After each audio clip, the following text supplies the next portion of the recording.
Right. My purpose is always to tell a story through design. That's like how I define myself. Is I'm telling stories through design and to have the opportunity to do it at like what I consider to be one of the highest levels, especially here in Detroit. I mean, it's everything.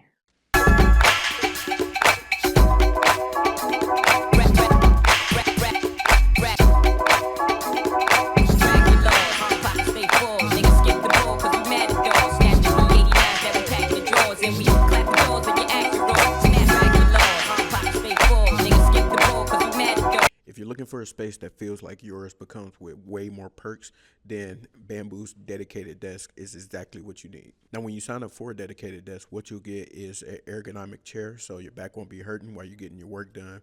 You'll also get free coffee and tea daily in order to fuel your grind. And don't forget, you get mail services and printing services right at your fingertips. And also, you get your own personal storage with the lockbox for your security and peace of mind. And it doesn't stop there. Just by being a member of any of the Bamboo locations, you get access to discounts from local businesses. So if you're ready to join the Bamboo community and find a space that's yours, what I need you to do right now is to go ahead and email Malika at bamboocowork.com or give them a call at 313-766-0134 and tell them that the Black Fridays podcast sent you. And right now, while the desks are available, if you sign up for a 6-month commitment, you'll get 1 month free. Or if you sign up for a 12-month commitment, you'll get 2 whole months free. I look forward to seeing you at the Bamboo locations. With that being said, let's get into the episode. What up, though, Black Fridays family? Welcome back to another installment of the Black Fridays podcast. Before we get into today's episode, I need you to hit that like button, drop a comment, subscribe, send some videos to family, friends, and loved ones so that we can keep this thing going. Now that we got that out of the way, I have one of our marquee creatives in the city of Detroit. Some know him as Jon, some call him a Genius, but most of you know him as Jon Genius. How you doing, my brother? I'm good, man. How you doing? I'm doing pretty well. Thanks for pulling up on us. I'm happy to be here. For sure. And we're happy to have you. So, given the fact that you've been able to be what I consider a staple in the creative community in the Detroit area, somebody who's been a champion for the city as well through their creativity and storytelling, being able to have your own brand and then being able to develop merchandise line, corner store goods, and then also work with some of our champions of the city people might be familiar with, like Big Sean, and being tapped in with opportunities like that. I just wanted to first ask you, what does it mean to you to be able to have those opportunities to tell your story of Detroit from your lens as a creative? I mean, it's everything to me because that's what you want to do. That's my purpose, right? My purpose is always to tell a story through design. That's like how I define myself. Is I'm telling stories through design and to have the opportunity to do it at like what I consider to be one of the highest levels, especially here in Detroit. I mean, it's everything. Working with people like Big Sean, his team is amazing. Being able to extend someone that's a staple in Detroit, extend their story is something I love to do. So if I can do that and continue to do it, that's what I want to do. For sure. And you worked on the Detroit 2 album, design or design surrounding the album, if I'm not mistaken. I did. And that's probably my second favorite Big Sean project overall, second or third. I can't remember the catalog, but it's somewhere up there. But I say all that to say, what was that experience like to be able to work on something that was so probably considered one of his best projects? So that was special for me because I've had a few idols as a creative, and I've been fortunate to work with both of them and receive both of them as mentors. The first being Tony Hooligan and the second being Mike Carson, who was Big Sean's creative director at the time. He followed me on Instagram. I followed him on Instagram years ago, and I would just kind of send him stuff. And he respond, he'd say it was cool or what he liked. He'd give me feedback. And I started sending him my portfolio, I want to say at the end of 2019, because I felt like I had finally developed a portfolio where I could send it to somebody like him. And my work was really starting to speak for itself. So that came about by just me being diligent and wanting to work with somebody like him and him recognizing that. And he provided that opportunity for me. I got to give a shout out to Sean's man, Vito, too, who also put my name in there. And I mean, it was amazing. For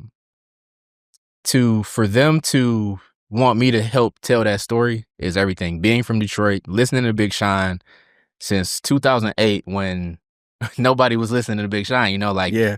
we was still in our wave of, we were just really getting into Doughboys Cash Out and Right. that era. Like Team Eastside is starting to bud and things like that.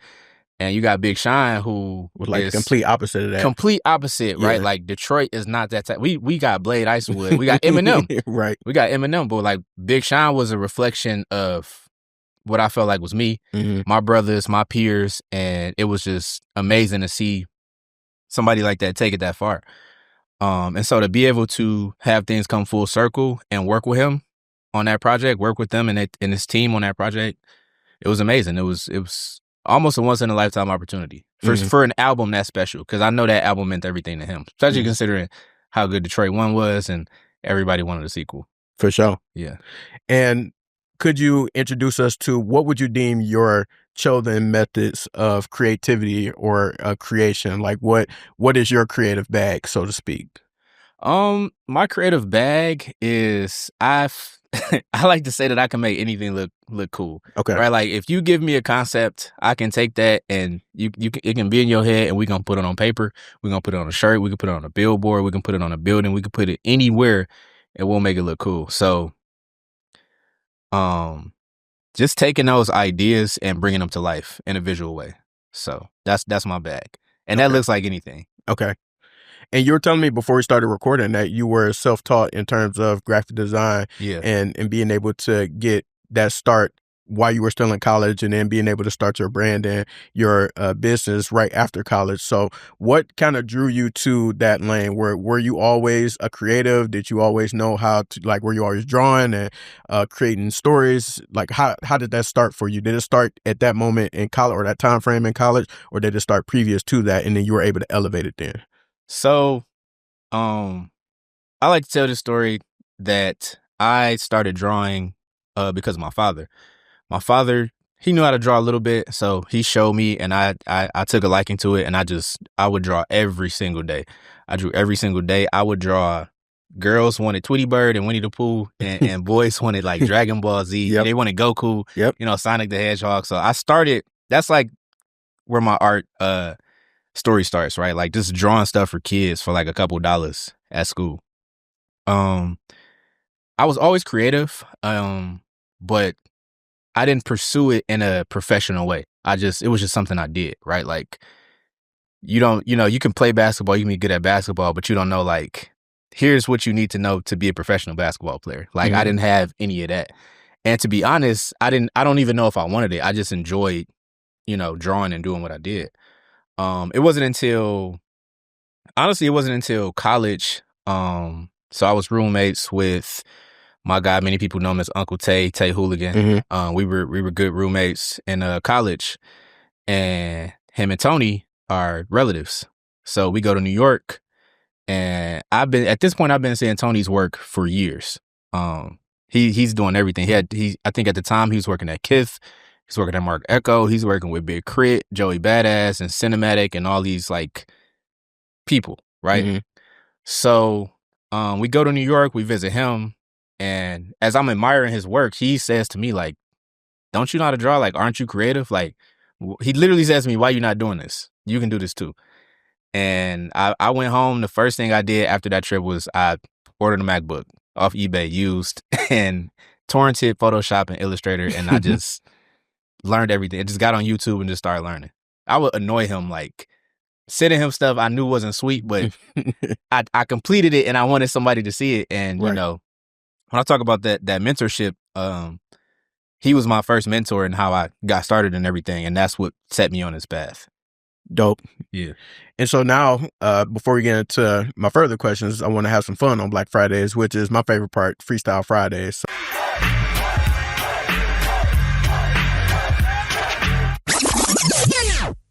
Hey, listen, thank you all so much for listening to this episode and any episode of the Black Fridays podcast. But I got to be honest with y'all, I really think it's something missing, and I hate that y'all didn't notice it.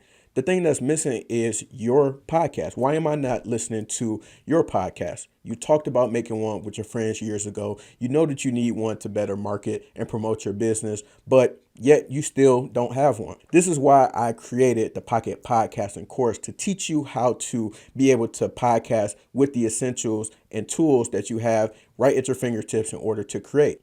And I created 2 different ways in order for you to do that. You could join my digital do-it-yourself on-demand video recorded pocket podcasting course where I go literally step by step from idea on how you upload your very first podcast episode. And for my people who like to have something a little bit more tangible, I have created a digital ebook that walks you through my podcasting journey, the things I've learned along the way, the tools and equipment that I use in order to create and elevate my show. Now look, I don't want to keep you too long, but I'm going to make this as simple as possible. Go ahead and head over to www.blackfridayspod.com to learn more about the digital podcast course and also the podcasting ebook, or you can hit the links in the show notes to take you directly to each of those resources. All right, enough of that. Time to get back into the episode. So we're talking about how you worked on the Detroit 2 project. I'm sure you into hip hop because I've been in music, because I've been in one of your events before. So we're gonna need some bars from you, Jon Genius. What's going on? Some bars? We're gonna need some bars, bro. Dog, I don't have no bars. I got no bars, man. You know what? I can give you something. I can tell you a story about my name. Okay. This is cool. I can give you this in place of rapping because for sure. You feel me? Talk to us. That dream is dead. Okay. So the name Jon Genius comes from 2 places, right? Mm-hmm. So when I was in 5th grade, I got promoted to 6th grade. Mm-hmm. So I did 5th grade the first semester. My teacher, I want to say her name was Mrs. Williams, was like, look at this kid. He kind of smart. He got 4.0s. I think we should move him to the next grade.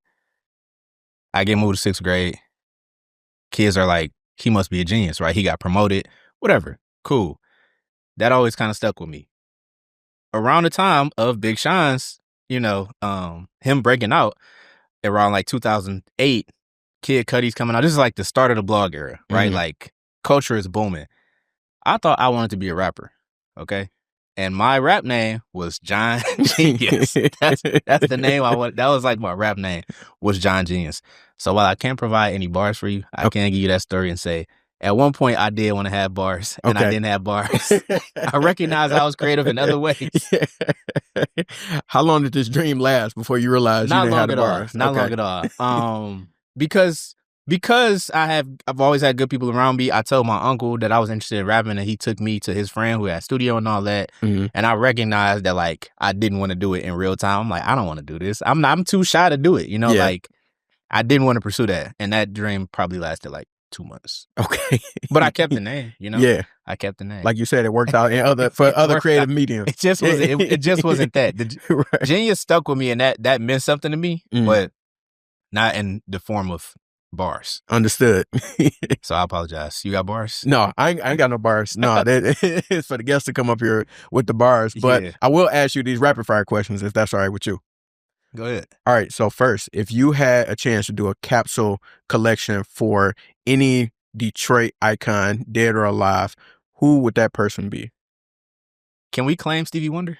Yeah. Do we get to claim him? We can claim He's Stevie. technically from Saginaw. Technically. But he was down here for a good portion of the time. He came to Detroit young. So, yeah, I feel like we can. Stevie Wonder. Yeah. Yeah, Stevie Wonder for sure. Okay. Do you have any ideas what you would do with that capsule? Man.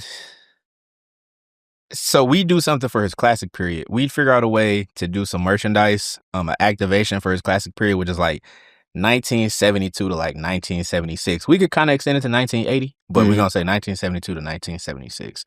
But man, because they didn't have like merch then, like they didn't he was on tour and he was doing things, but it wasn't to the level of what it would be now. So if we could take that era and put it into something physical, that's what I want to do. Dope. What's your favorite hidden gem in Detroit? Favorite hidden gem? As far as what? How do we define Let's do, well, it could be places. It could be a food spot. It could be artwork. Yeah. Okay. Whatever comes to mind. Favorite hidden gem. I am going to give a shout out to Adam Bussell and Jack Adams, Ice Arena, because that was integral in my upbringing because I played hockey there for like 6 or 7 years. So I don't think enough people know that Black kids play hockey, Black kids ice skate, and that is a hidden gem. You can still go to open skate at Jack Adams and learn how to ice skate. So that's a hidden gem. So a couple things on that. I always tell people, I never played hockey, but just watching it, hockey actually kind of lit. Yeah. Because it's always action. People always moving around. They don't score much, but you're probably going to see a fight or two, and You will see a fight. Yeah, you're definitely gonna see a fight, and they be getting to it as far as the action go. And then shout out to Bustle, because even now as an adult, as a kid, I had a membership for a little bit. They had a ton of activities and stuff to do, and then as an adult, and I would go there to vote because I'm in that district. Yeah. They still have a ton of things to do. They got Zumba classes. They got you can get a membership. You can play basketball. You can learn how to swim there. Bustle got everything you can think of, and like you said, the ice rink that people don't really know about. Yeah, that was my place, man. That was home. Shout out to Bustle for sure. Where would you, if you had someone who was in town that wasn't from the city, what was the first place that you would take them? And let's make it a food place. Where would you go to eat with them? That's tough. Where would I go to eat with somebody that's not from Detroit? Mm-hmm. This is a tough question because I feel like everything hinges on me knowing where all the good food spots are. And I feel like I don't, Damn. I'd actually take them to Standby. Okay. I'd take them to Standby because I know the staff there. They treat me well. I've been going there for years. You can get a good cocktail and good food. And it's a vibe. So I'd take them to Standby. Bet. Okay. I gotta try that out. Never tried it myself. As far as like food. It's in the alley. They got good food. Okay. Yeah. That's why I saw them on TikTok yesterday. That's why I'm like, okay, they had a burger. I'm like, that might be worth trying. It's like, it's like the Krabby Patty that if it was in real life, that's what it was. I'm serious. It looks the same and everything. It got like the brioche bun, like the single slice of tomato, lettuce, all that. So, Standby. For sure. And then last but not least, let me see. I'm trying to make sure I don't lose my train of thought. I had it, but it might be gone. So if it come back to me, I'm gonna ask you for sure. But moving along, would love to. Well, first, thank you for participating in Freestyle Fridays. Definitely appreciate it, and would love to know Corner Store Goods. Talk to us about Corner Store Goods and how this brand came to be, because I love the messaging and the intentionality behind it, and the inclusivity to try to give people a sense of relevancy and home wherever they are. Yeah, so Corner Store Goods was founded based on my grandmother, okay? My grandmother was a corner store owner, her and her husband, for the better of somewhere between 20 and 30 years. My mom grew up in there. My uncles grew up in there. My aunties grew up in there. They grew up in this store.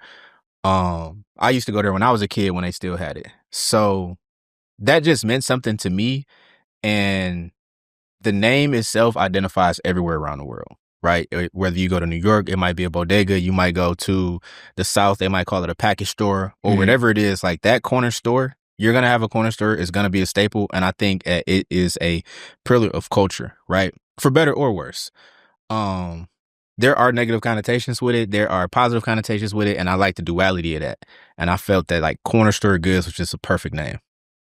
So, Corner Store Goods has like allowed me and my friends to just tell stories, right? Like that was the first vehicle that we had to like tell stories. So it means a lot. Yeah, that brand means a lot. And what made you want to develop that brand? So I know you said you got the inspiration from your grandmother who owned a corner store. What made you want to go out and actually develop a brand in order to do that? And I know that you do so through merchandise, but if you have any other ways that you do that through Corner Store Goods, please let us know about that as well. So with Corner Store Goods, we're just looking for an outlet, right? Like I started pursuing design in 2014, and by 2015, I felt like I wanted to put something out there, and I felt that merchandise was the easiest way to do that, right? Like if you can get a design on a shirt, if you can get people to wear your shirt or t-shirt or hoodie or sweatpants, whatever, if they can see that brand or design, you can take that anywhere. Like you're not limited to one demographic, because people gonna take that design everywhere. And for me, the easiest thing to do was clothes. I've always been in the streetwear. I knew I wanted it to be a streetwear brand. And that's how we got started. And in terms of the streetwear fashion brands, like what are some of the things that inspires you in terms of developing streetwear? Because I know we can get a lot of people say we get inspiration from hip hop and stuff like that, but for you, where do you kind of get that and pull that inspiration from to develop your clothing? Honestly, I pull it from the community. Whether it's visual or a little more abstract. Um, I did a collection in 2020 at the end of 2021, and it was dedicated to my grandmother, and my mother and my family, and it was titled after Curtis Mayfield's um The Makings of You. Uh, I wanted to create something that signified that embodied my grandmother, my family, and what it means, like that togetherness, right? We released it around the holiday season. So what inspires me is like the community directly, people directly. Sometimes it's music, sometimes, it's things like that. Again, The Makings of You by Curtis Mayfield. Mm-hmm. But, that just kind of encapsulated everything I was trying to say about my family. So the inspiration comes from everywhere, but specifically the community. Mm-hmm. And given the fact that you have been able to build your own brand over these years, you've been able to work with some powerful brands like we talked about, Big Sean, and then also you got some partnerships that we'll talk about in a second as well. Then being able to see your how your grandmother was able to operate a corner store and be able to build a community brand around that. What makes a good brand? What makes a strong brand when it comes to, we can stick to clothing, but anything outside of that comes to mind, we'll want to know your thoughts on that as well. I think what makes a good brand is a sense of self, and knowing yourself and identity, right? If you have an identity, if you have a sense of self, you won't just do what everyone's doing. You'll do what makes sense for you, and you are able to tell a very specific story. If you can tell a specific story, no matter what you do, that's what qualifies as a good brand, right? Like, you take Nike, you take Adidas, you take Reebok. Many people will say that Nike tells that story the best, right? Like they're selling the same products, but how can you tell that story? So if you can tell your story better than someone else can, that's what makes a good brand. And how have you been able to develop and craft that story over the years? For me, it just takes time. When I talk about that sense of self, I think that evolves and that changes. Because we change, we evolve. For me, it's just taking time to think about what I want to say and then figuring out how to say it. So it takes time, but when you know what you want to do, it's easy to do. Mm. What have you learned throughout the years in business from, let's say, for example, your first drop to your most recent drop when it comes to being in the merchandise game and streetwear? That's tough.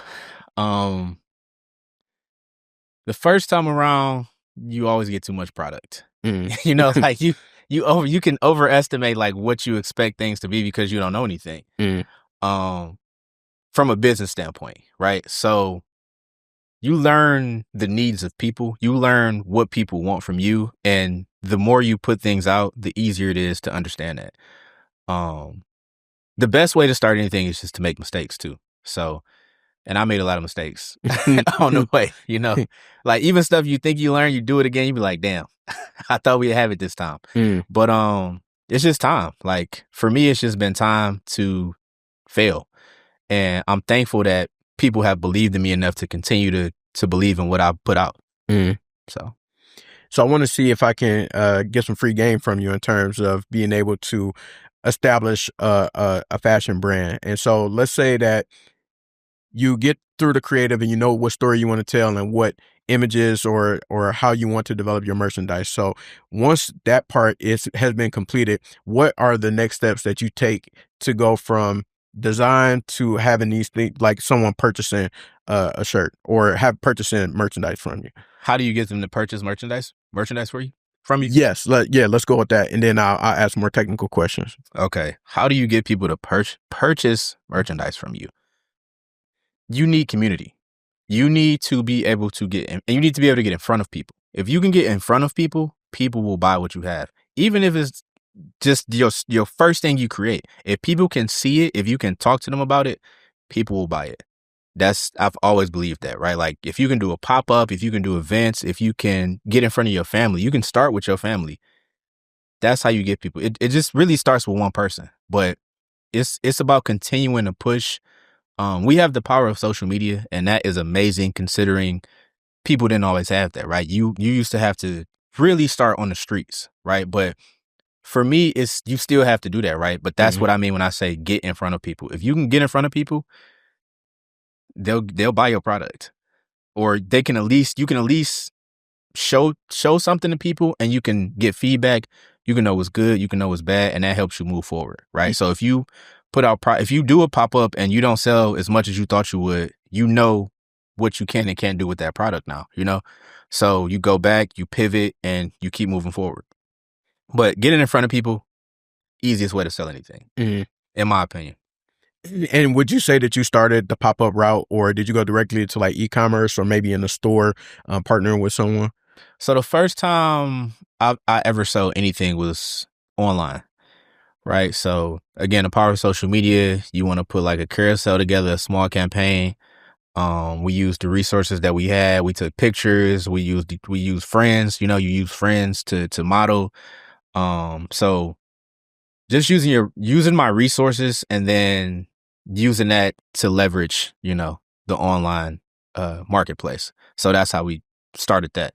Then you get in front of people. Then you know, that's how you do it. You start online, you know. So.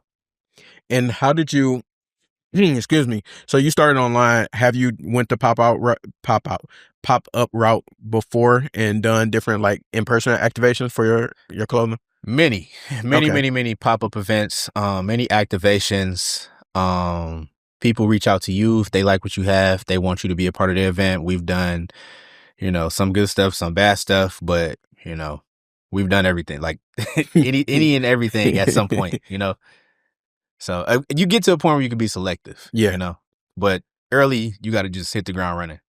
I'm curious because you said you've been a part of some bad events. So for people who may have like merchandise or physical products, what would constitute as a bad event that you probably should be like, you know what, I might wait until the next one or look for another opportunity to stay away from. Right. You need to understand the people there, right? Like the demographic that are going to be at this place, right? Does your product look good with these other products? If there are other brands there, do they look good with this brand, right? Like Stussy and Supreme look good together, but you know, Stussy and Gore-Tex might never cross paths, right?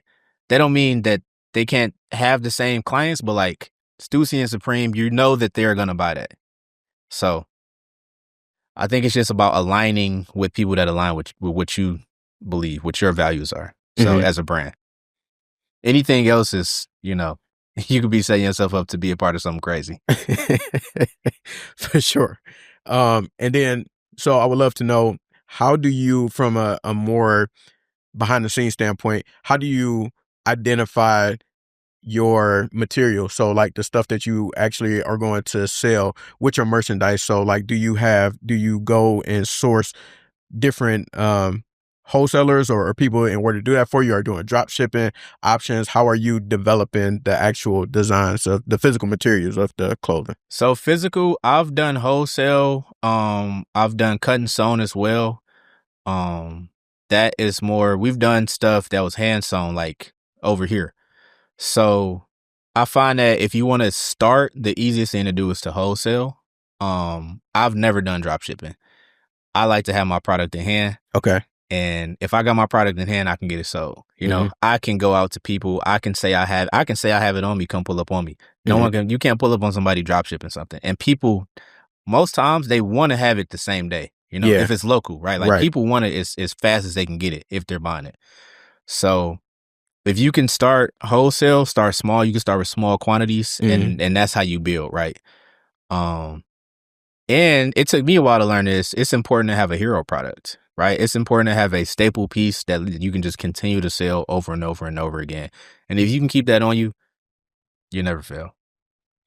For you, would that be the first you're crazy, then you're genius? Would that Absolutely, be it? Okay. Yeah. And that's like, I'm telling you, that's the first time I've done something like that where I just kept putting out a design. But also it was because the design just felt like such a reflection of me, and it was easy to continue to push it out.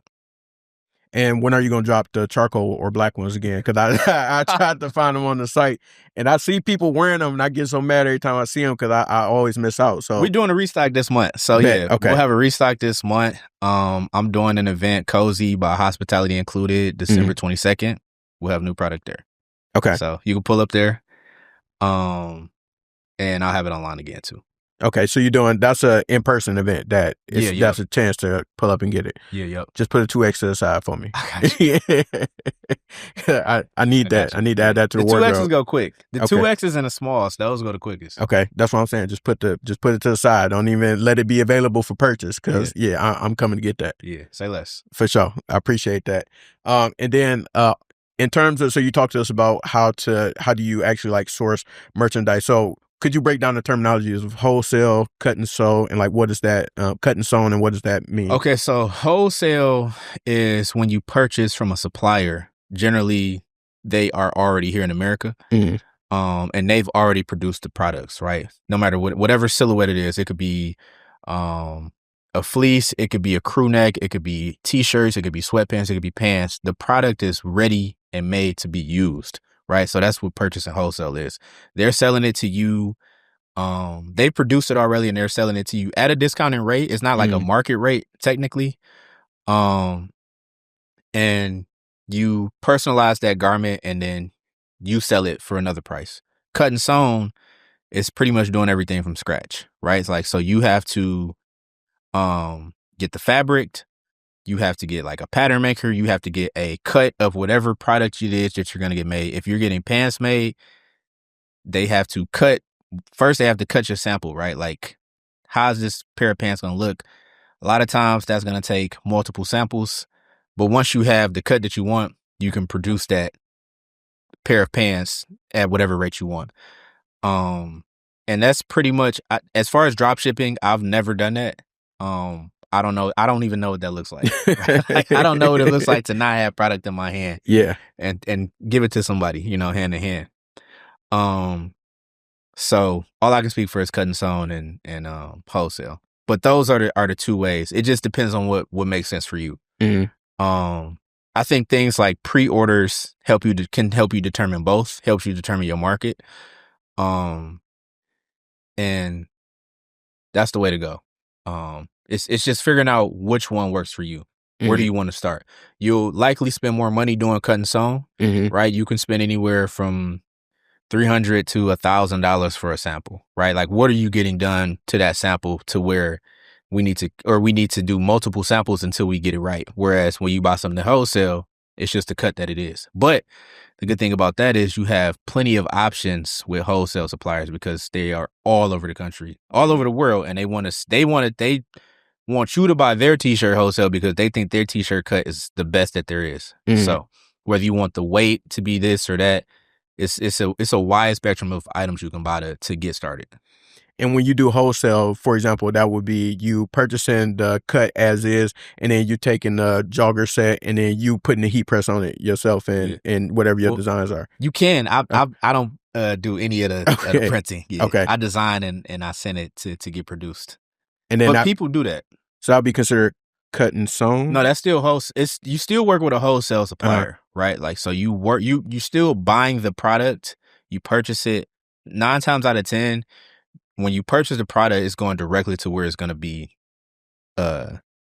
modified, right? Yeah. So if you're going to embroider on it, if you're going to screen print, if you're going to silk screen, if you're going to do Chanel patching or whatever you decide to do to it, 9 times out of 10, you want to send it directly to where it's going to go. But some people like to just have blanks on them and they screen print or do whatever they do at home. And, I commend people to do that because it's a lot more work. So it's a lot more work, especially if you end up getting a big order. Yeah. So I ain't gonna lie, I contemplated getting a Cricut a few times because you said you know what? I've contemplated getting a Cricut or something along those lines a few times just because it's like I'll have ideas for stuff and I'll be wanting to. It's good for samples. Yeah. It's good for. But not mass production. If the output isn't crazy, right? You can do 20, 30 shirts. Yeah. But like 200, 300 shirts, that's labor. Right. Like, that's labor. You're going to be doing that for a while.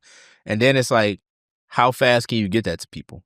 And then it's variables. It's always variables, right? Like, if you work a job or if you do this or that, or it's always something in place of that can happen to you versus if you just send it somewhere, that's their job to produce it. They're going to give you a deadline, and you're going to have it. And then, I'm assuming you're mailing all these off as well, yourself. So, or you're driving around the city and doing the drop off, and throw throwing them out the them window. out the car. No, so we ship too. So like, Okay. you know, I ship. That's the easy part is shipping. But that, you know, you get help for that too. Okay. So yeah. What's been your biggest drop to date, or what you deem your most successful drop? My most successful drop, I've had a few, but my most successful drop, it's been two. I'll give credit to two. Mm-hmm. So the first one was in 2021 when I did the Blackest City in America tees. Mm-hmm. That's one of my favorite designs. I started doing 3-1-3-day designs with Snipes in 2020 by way of, I want to say, Squid, DJ Killer Squid. She gave my contact to somebody at Snipes, and they were like, we want you to design one of these shirts, me and 10 other artists in the city. And I had a really, really, really good reception from my design. And I saw that and I'm like, yo, I can do this myself. So when 2021 came, I decided to do that, drop the Blackest City in America. Another one I missed out on. You know what? I restocked that a lot. I've restocked that a lot. So that's on me then. I actually might have some of those at 2X. Okay, I need 2X at the put crib. that to the side too. They to the side because I don't think I've done a restock in like 2 years. Okay.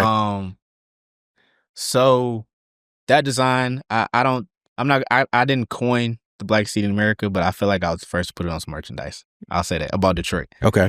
Very proud of that design. I think a lot of people felt like that speaks to us as people in Detroit, as Black people in Detroit.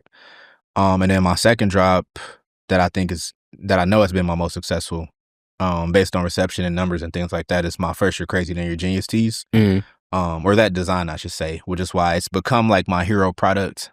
But that design has been so successful just because I know people relate, right? Like, people understand that like genius takes time and everybody doesn't see it, right? Like you might see the work, but you don't see the long nights. You don't see us here recording a podcast late at night, you know, like, right. So, and it's building towards something else that people don't always understand. And I truly believe that people understood that when I put the tees out.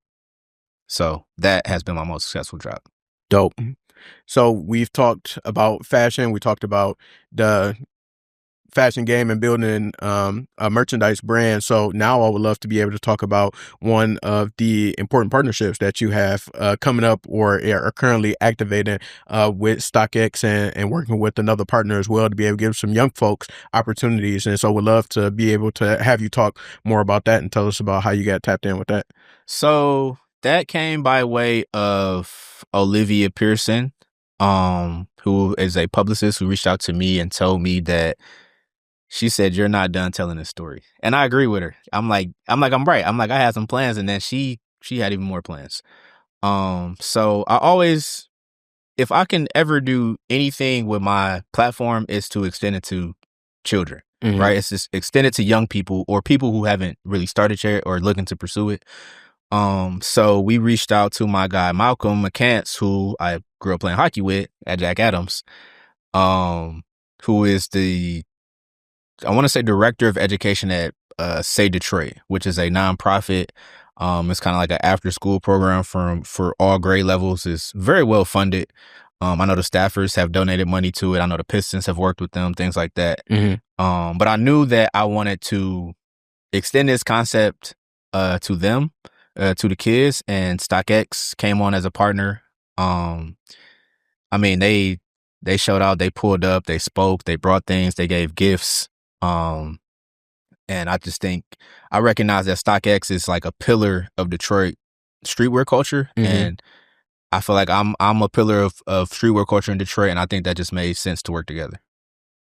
For sure. And what type of energy did you feel from the young people as they were able to participate in this? Because I always go with the ideology of exposure leads to expansion, especially for young folks, and have an opportunity to mentor them and work with them. Yeah. So what were some of the like receptions that you got from those young people during this activation? I mean, they just think it's cool, you know, like our goal is to show them that they have opportunities outside of only what's put in front of them. What's put in front of them is good, and we need that too. But like, they need to know that like you can start your own brand. You can pursue graphic design. You can become a creative director. You can become a photographer and things like that. So just putting that in front of them, they loved it, right? So like they had the opportunity to learn how to design a shirt. They designed their own shirt, and they had the opportunity to screen print it and everything. They got the opportunity to screen print it. I never even screen printed before I worked with these kids to screen print their own shirts. So they get to see something from start to finish that they made, and they loved it. So, I mean, it was great. What age group were they? So it was mostly high school. We had some younger kids. I want to say around like 12-ish, 13, but it was mostly high school. In terms of that partnership with StockX, is this something that you plan on doing again in the future, or was this like a one-off activation? No, we definitely want to continue to do it. If we can extend this, we want to grow this collaboration, just because it's not enough to just start with 10, 15, 20 kids. Like, we want to continue to show kids that they can do this, right? Like, the bigger the platform, the more kids know that they have these opportunities. So this is something we want to continue to grow. For sure. And what high school did you go to real quick? I went to Frederick Douglass. Fred D? Fred D. Okay, shout out to Fred D. They shut Fred D down, or did they move? Say move, man. They moved like twice. Okay. So they moved. They like on the north end now. Okay. Yeah. Did you all have opportunities like that when you were in high school or at Fred D? Not everybody. And so that's what's important about like working with as many kids as I can, right? Like, because me and my boy Kayvon, a few other students, they wanted us to paint a mural of Frederick Douglass and our school mascot, which kind of slips my iris. I don't know, the bird. it's like a bird from the south that flies into the eye of the storm, whatever. So probably the ibis. Okay, yeah, all right, yeah, I had it right the first time. But they wanted us to paint the mural, and so me and my boy Kayvon, this artist whose name I cannot remember because it's been quite some time since I was in high school. But that opportunity was extended to all of the kids, right? They saw that me and Kayvon were artistic. They knew about us, and they gave us that opportunity, and a few other students. But the more students you have in front of you, the more kids you have in front of you, like the more people you reach. It's always that way. It's like I said, getting in front of people. If we can continue to get in front of these kids and show them that, you know, they have these opportunities, then that's what we want to continue to do. No doubt. And speaking to your creativity, there, as I had mentioned to you before, I had been to one of your events that you had at Create Cafe, and then you definitely throw some dope events. And I've only been to one, but I've seen that you've done a series of events. So wanted you to talk about those a little bit, and then how did you decide to get into curating experiences? It's funny, man. So I got approached by Amber, Social in the City, early last year when she was working with Willis Showbar on some of her events, and she asked me if I wanted to do an event. And I had tried to do this event in like 2021, and it was a B-side event. I did it at L Club outside. It was like the hottest day of the summer. Terrible, right? Like, I didn't communicate the event language good enough. Like, I really didn't do anything right. But and I like merged it with like a drop I had did. It was a lot going on. Okay. So when she gave me this opportunity to do it at Willis, I finally had the concept better. I'm like, okay, we want to do B-sides, deep cuts. We want to be smooth. We want nothing to get too crazy. Willis was the perfect location for it at the time. And my guy, Isaiah, he goes by Zeke Hugo, who actually is our in-house DJ. He's a partner of mine. We've been working together for a few years now. He came up with the name You Don't Know This One, right? So You Don't Know This One, it's just, I don't know, you gotta say it. Somebody say like, where are you going? I'm going to You Don't Know This One. That's a conversation right there. So after we got that, we just put it together, and it just made sense. I think I had Kid McFly do the first one, my boy Corey spin as well, and we really just wanted I wanted to go somewhere. I'm not even gonna say we. I wanted to go somewhere where I could go out and hear music that I want to hear. So yeah, I kind of did it because I just wanted to go to that. You know, like I go to Chicago, I go to New York, and you go to these cities where they have like these super curated events that are recurring, and it's like a you want to be there. So I wanted to do the same thing, and I wanted to give that to Detroit. Um, we just needed a better vibe. I don't want to go out and hear the DJs play the exact same thing that the last DJ played, because those DJs not coordinating. So we try to coordinate our DJs. We put them in a group chat. We're sending songs. We're trying to curate a vibe so that people go and hear music that they either never heard or haven't heard in a while, or just is out of rotation. Like it's bangers that just get lost over time. Yeah. So if we can give people that space, Cred has been a great partner of ours too. Black owned, they take care of us. They let us move how we want to in there, So it's been great. We always get a really good turnout. The city seemed to love it, so we're gonna keep doing it. For sure. When is the next series? When is the next set of You Don't Know This? When y'all doing anything for the holidays? Or you know what? We just had one the day after Thanksgiving. Okay. Really good turnout. Wanted to catch people in town. Visit an old vibe or something like that. That's how people come out. For sure. You feel me? So our next one is likely gonna be the day after Christmas. Yeah, likely gonna be the day after Christmas, I want to say. Okay. So, but I did another event with Corner Store Goods called the Sound of the Streets. That's something I want to kind of restructure for next year.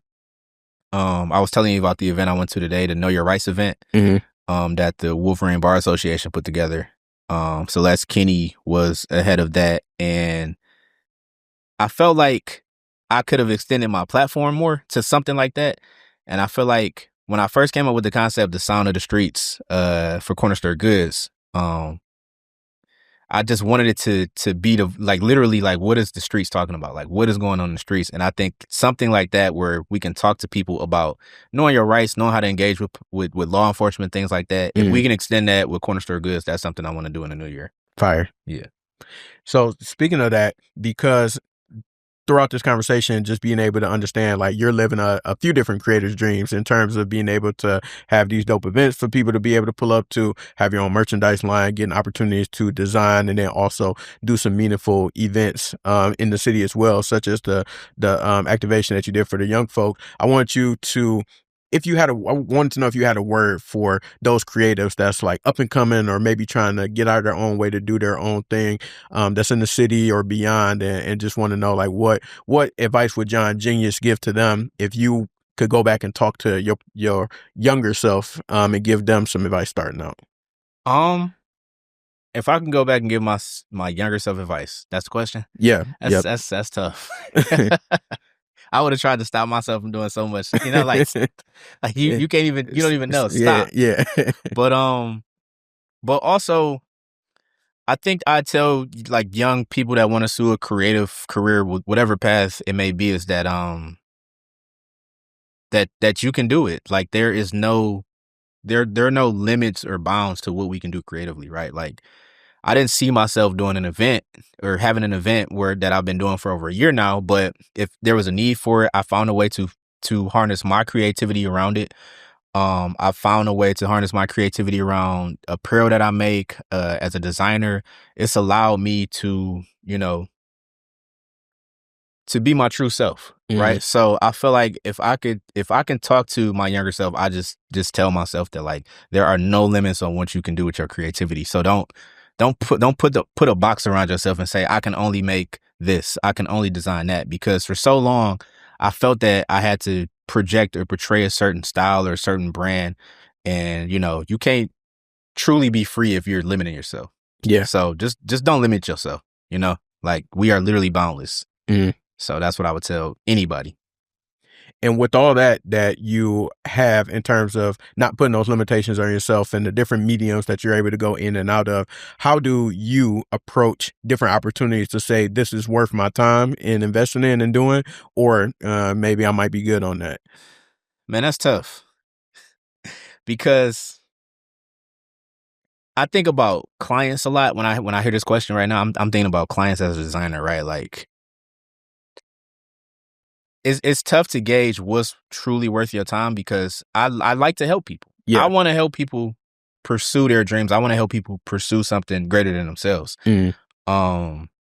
I think for me, it's just about the approach, whatever it may be, whether it's a brand, it's a company, or whoever, a person approaching me on working together or doing something. Like, how you approach someone is everything, right? So